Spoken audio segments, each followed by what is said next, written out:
ஓம் ஸ்ரீ பிரித்யங்கரா தேவியே போற்றி போற்றி. என் அன்பு பிள்ளையே, உன்னுடைய குலதெய்வத்தை காண வேண்டிய நேரம் வந்துவிட்டது. என் தங்கமே, உன்னுடைய குலதெய்வம் இன்று மனவேதனையில் உன்னை காண வந்திருக்கிறார்கள்.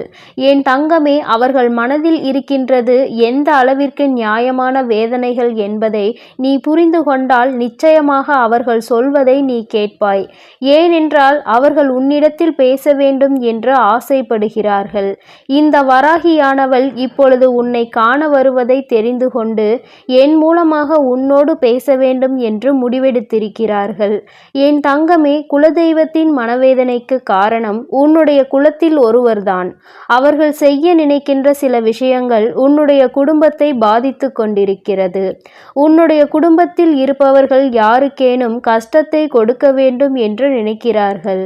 அவர்கள் தன்னுடைய வேண்டுதலை குலதெய்வத்திடமே சென்று வைத்திருக்கிறார்கள். குலதெய்வத்தின் முன்னால் நின்று கொண்டு ஒரு குடும்பத்தை அழிக்க வேண்டும் என்று வேண்டுதல் வைத்தால் அது குலதெய்வத்திற்கு எத்தனை பெரிய வேதனையை கொடுத்திருக்கும் என்று உன்னால் உணர முடிகிறதா? குலதெய்வம் உன்னுடைய வாழ்க்கையில் ஏற்படுத்தி இருக்கிற பல நல்ல விஷயங்களையும் செய்திருக்கிறார்கள். சிலருடைய தீய சக்திகளை விரட்டி அடித்ததும் அதில் ஒன்று. உன் வாழ்க்கையில் ஏற்படுத்த நினைத்த ஆபத்துகளில் இருந்து அவர்கள் உன்னை காத்திருக்கின்றார்கள். இந்த சூழ்நிலையில்தான் இப்பொழுது ஒரு குலத்தில் இருக்கின்ற ஒரு குழந்தை உன்னுடைய வாழ்க்கையை அழிக்க வேண்டும் என்று நினைத்து குலதெய்வத்திடமே வந்து வேண்டுதல் வைத்த பொழுது குலதெய்வத்தின் மனம் நொறுங்கி போனது. இந்த குலத்தை காப்பதையே நம்முடைய கடமையாக வைத்து கொண்டிருக்கும் பொழுது ஒருவரே இன்னொருவருக்கு தேவையில்லாத செயல்களை செய்வது என்பது என்னால் ஏற்றுக்கொள்ள முடியாத விஷயம் என்று உன்னுடைய குலதெய்வம் சற்று கொந்தளிப்போடு வந்திருக்கிறார்கள். அவர்கள் மனதில் இருக்கின்ற எண்ணங்கள் என்ன தெரியுமா? உன்னுடைய வாழ்க்கை நன்றாக இருப்பதற்காக பாடுபடுவது நான் தான். அப்படி நான் பாடுபட்டு கொண்டிருக்கும் பொழுது என்னிடத்திலே என் குழந்தையின் வாழ்க்கையை அழிக்க சொன்னால் அது எந்த விதத்தில் நியாயமாகும்? என் குழந்தையின் வாழ்க்கையில் என்ன நடக்கப் போகின்றது என சில விஷயங்கள் என்ன என்பதை என் பிள்ளை தெரிந்து கொள்ள வேண்டும். நம்முடைய குலதெய்வம் நமக்காக எதுவும் செய்யவில்லை என்று என் குழந்தை நினைத்துவிடக் கூடாது அல்லவா? அதனால்தான் என்னுடைய பிள்ளைக்கு சில விஷயங்களை தெளிவுபடுத்துவதற்காக இப்பொழுது நான் வந்திருக்கிறேன். என் தங்கமே, உன்னுடைய குலதெய்வம் உன்னிடத்தில் பேசுகின்ற வார்த்தைகளை சில நிமிடம் காது கொடுத்து கேள். அவர்கள் மனதில் இருக்கின்ற எண்ணங்களை உன்னிடத்தில் தெளிவாக சொல்லிவிடுவார்கள். என் குழந்தையே, நான் உன்னுடைய குலதெய்வம் இன்று உன்னை காண வந்ததற்கு காரணம் உன்னுடைய மனதில் இருக்கின்ற வேதனைகளுக்கெல்லாம் சிலரது தேவையில்லாத எண்ணங்களும் காரணமாக இருந்து கொண்டிருக்கிறது.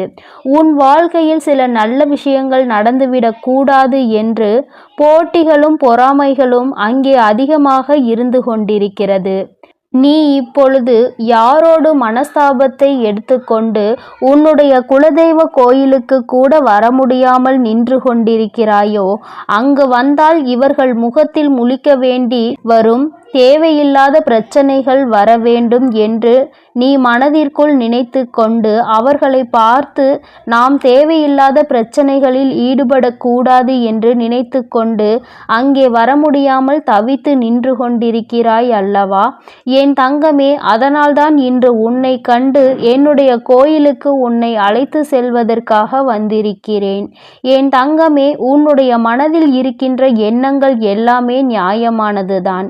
ஏனென்றால் நீ யாரை இப்பொழுது உன்னுடைய எதிரியாக உனக்கு எதிராக செயல்படுகிறார்கள் என்று நினைக்கிறாயோ அவர்கள் உண்மையாகவே உன்னை அழிக்க நினைத்தது நிதர்சனமான உண்மை. ஏனென்றால் நான் ஒருபோதும் உன்னிடத்தில் பொய் சொல்ல விரும்பவில்லை. அவர்களை பற்றியும் இவர்களை பற்றியும் செய்கின்ற தவறுகளை மறைத்து அவர்கள் நல்லவர்கள் என்று ஒருபோதும் யாரிடத்திலும் காட்ட வேண்டிய அவசியம் எனக்கு இல்லை. அவர்கள் செய்தார்கள் என்றால் ஆம், நிச்சயமாக உண்மைதான். அவர்கள் உன்னுடைய வாழ்க்கையை அழிக்க நினைத்தார்கள். ஆனால் அதற்கு ஒருபோதுமே உன்னுடைய குலதெய்வமாகிய நான் இடம் கொடுக்கவில்லை என்பதுதான் உண்மை. நான் ஒரு முறை தவறவிட்டேன், அதனால் மேலும் மேலும் தவறுகளை செய்து கொண்டே இருக்கிறார்கள். ஒவ்வொரு தவறுகளும் அவர்கள் மற்றவர்கள் வாழக்கூடாது என்று நினைத்துதான் செய்கிறார்கள். கடைசியில் ஒவ்வொரு பிரச்சனைகளாக உருவாகி இப்பொழுது உன்னை குலதெய்வ கோயிலுக்கு வரவிடாமல் செய்திருக்கின்றார்கள்.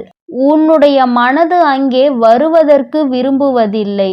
மனதளவில் தெய்வத்தை வணங்கினாலும் மனதளவில் உன்னுடைய குலதெய்வத்தின் பெயரை எப்பொழுதும் உச்சரித்து கொண்டே இருந்தாலும் என் குழந்தை, உன்னுடைய வாழ்க்கையில் நடக்கின்ற சில விஷயங்கள் உனக்கு மிகுந்த மனவேதனையை கொடுக்கிறது. ஒவ்வொரு நாளும் நீ மனவேதனை அடைந்து என் முன்னால் கண்ணீர் சிந்தும் பொழுது இந்த தாயானவள் உனக்கு நல்ல பதில் கொடுக்கவில்லை என்று நினைத்து நீ வேதனைப்பட்டிருக்கிறாய். என் தங்கமே, உன் அம்மா நான் உன்னுடைய வாழ்க்கையில் நிச்சயமாக உனக்கு பல நல்ல விஷயங்களை செய்து கொடுக்க காத்து கொண்டிருக்கிறேன். குலத்தில் இருக்கின்ற அத்தனை பேரையும் நான் பிள்ளையாக தான் நினைக்கிறேன். ஆனால் அங்கே பாகுபாடுகளும் பிரிவினைகளும் மட்டும் ஏற்படவில்லை.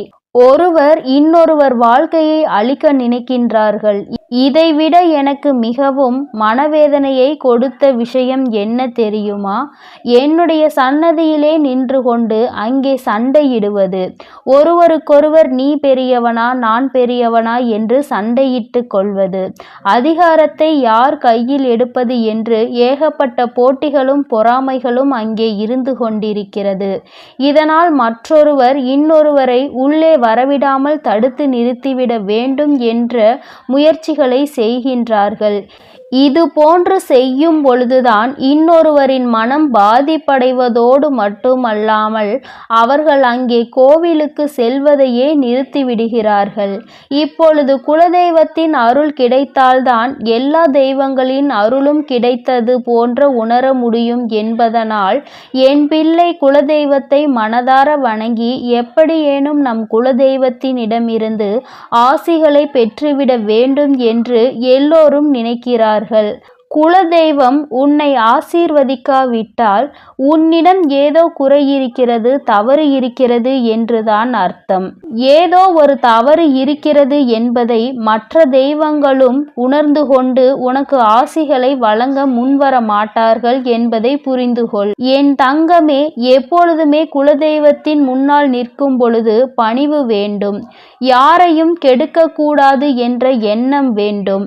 மற்றவர்களுக்கு அதிலும் வயது முதிர்ந்தவர்களுக்கு மரியாதையையும் மதிப்பினையும் நிச்சயமாக கொடுக்க வேண்டும்.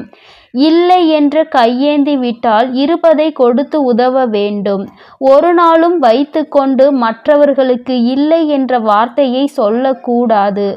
என் தங்கமே, அம்மா உன்னுடைய வாழ்க்கையில் உன்னோடு சேர்ந்துதான் சில நல்ல விஷயங்களை செய்ய முடியும் என்றால் அதனை நான் நிச்சயமாக செய்து விடுவேன் என்பதை நீ புரிந்து கொள்ள வேண்டும். என் குழந்தைக்கு குலதெய்வத்தினுடைய அன்பும் அருளும் முழுமையாக இருக்கிறது. அதனால்தான் இப்பொழுது அவர்கள் செய்த மிக பெரிய தவறு உனக்கு சுட்டி காட்டுகிறேன்.